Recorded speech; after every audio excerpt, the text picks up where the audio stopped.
Tuluz dedi.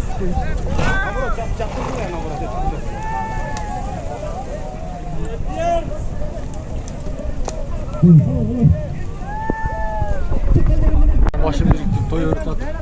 Şu toy olmasın. Ortasına ben gelgenim. Şu toylar olmasın. Toylar da cırızın. Atar geldi ki hazır geldi. Yakışıcı odar bir soru. Şu yukarı kırmaltağa. Toy olmasın. Atsalmaytınızlar. Senin kança yıldızı. Değildi patas dişin akı.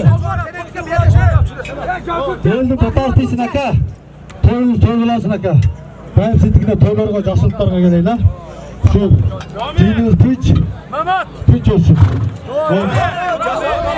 Buna gel şuradan falan. Toy olsun, damat. Şuradan falan çasalgalı kırgızı. Hürmet edilenler.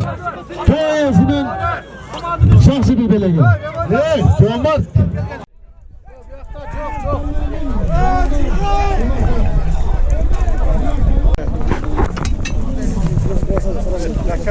Ne diyorlar?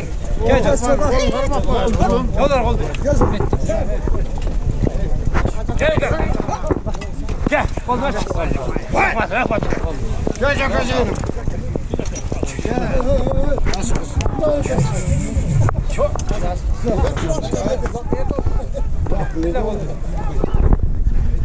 Doruktan geldi. Hazır geldi. Gelişim. Edemezse baş tutamıyor. Çok eder. Şaşırmayın. Doktor ne ya? Geroylardın urpağım beni.